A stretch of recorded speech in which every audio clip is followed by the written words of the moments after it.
tell you what, some of the most courageous battles are taking place right now. And it has a lot to do with this guy sitting next to me.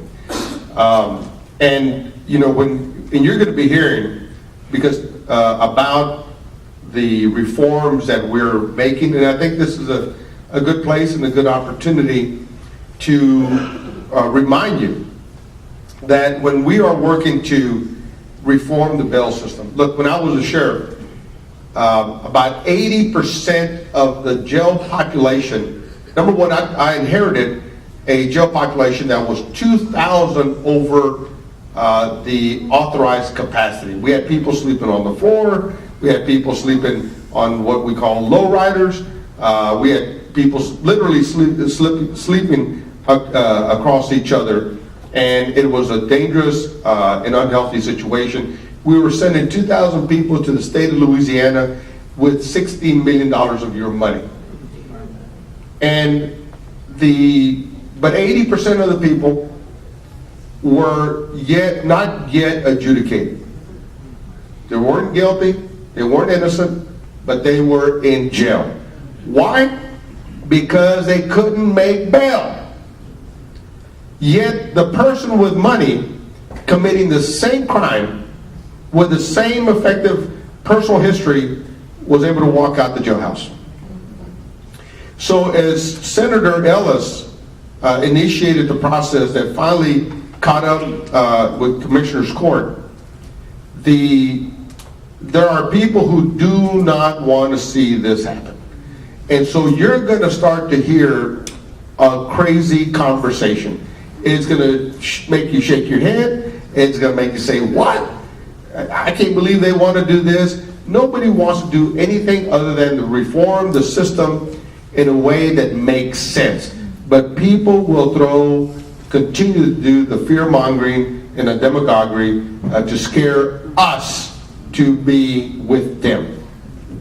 Sonny, it's a good subject for you to have even an extended dialogue on. 75% of people in the Harris County Jail at this moment are people of color.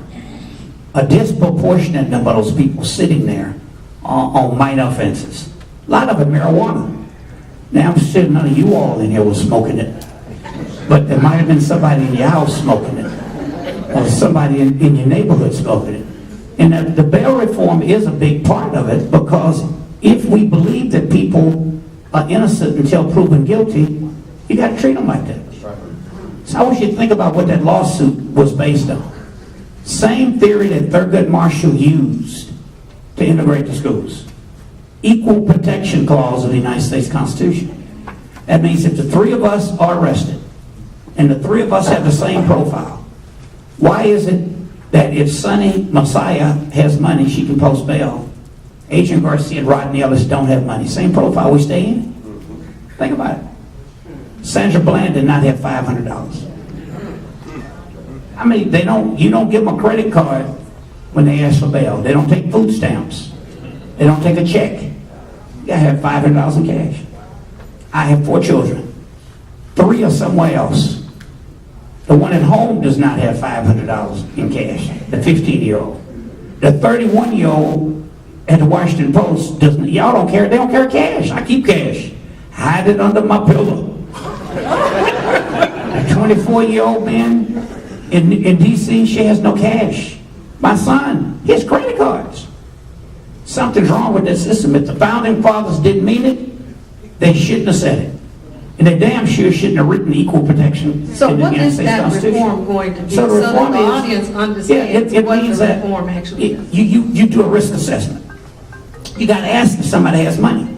If they post the bail for the 4 of us at $5,000, you put up 10%. If you have $500 and we don't, we stay in. That's not fair. You got to ask, what's our income?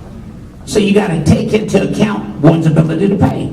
Now the reason this system perpetrated so long is that, whether you like it or not, we do have a predisposition. We tend to think, if you have money, you better. When this country was founded, to vote you had to be white, male-owned property. Women for a long time figured, well, you know, my husband will vote for me. Then they woke up and say, you're nuts. You ain't voting for me. Or people who didn't have property figured, well, one day I'm going to get some property. and then I can vote. It was nuts. I'm not even going to the blacks. You got me? So things have evolved over time, and you think about how ridiculous. If you are in the federal system, there's no bail.